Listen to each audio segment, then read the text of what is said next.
Hey guys, Gary at Furniture Refinishing by Renew. I wanted to show you, we're about to apply the first coat of oil to our George Nakashima Credenza here.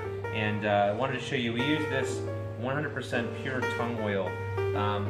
We are not certain on what George used, what his preferential oil was, but from my reading and from research, he tried to keep it very natural. He didn't want anyone to be disconnected from the wood. So the oil was definitely the way he went, and this is just a pure tongue oil which was typically used by Japanese furniture makers. So from what I've researched, I think this is the way he would have gone. So that's what we're applying today. So I'll show you sort of the transformation of this bare wood to sort of the first coat of finish on your. I'm going to pour a little bit of the oil on, sort of like a honey.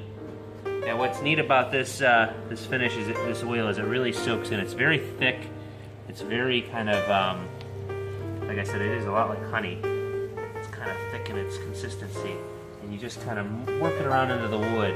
And what this will do is this will penetrate into the wood grain, and it actually builds a protection inside the wood instead of just sitting on the surface. And what we'll do is we'll let this soak in, and then we'll wipe off the excess. So that's going to create a real nice satin finish. And just look really nice, really natural, much like his furniture should look. You see all the beautiful walnut grain popping out. So we'll spread this around, and then I'll show you how it looks when we're drying it off. Hey guys, it's Gary from Furniture Refinishing by Renew again. Wanted to show you kind of the next stage of this Nakashima restoration. I showed you earlier how we applied the oil. Then what I did was actually using a 4-0 steel wool, the finest steel wool, rubbed into the wood to really push that oil down into the grains. That's what you want to do. You want to get it to go into the wood.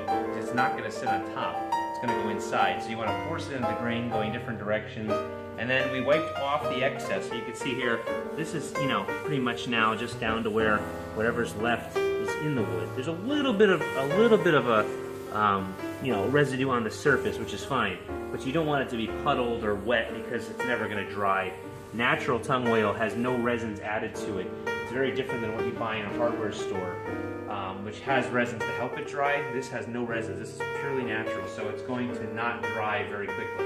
So you want to get all the excess off so it dries as quickly as possible, and it's in the wood, not on the wood. But you could see, this is how Nakashima would have wanted his furniture. He didn't want a finish to become a barrier between you and the experience of the wood. He really wanted it to be natural, so this is what he would prefer. He didn't want a lacquer or a polyurethane. He wanted something that would really allow you to almost still experience the wood, but yet still be protected, and it brings out the beauty. It really brings the grain out. So this is 100% tongue oil on this, and you can see how beautiful the wood looks.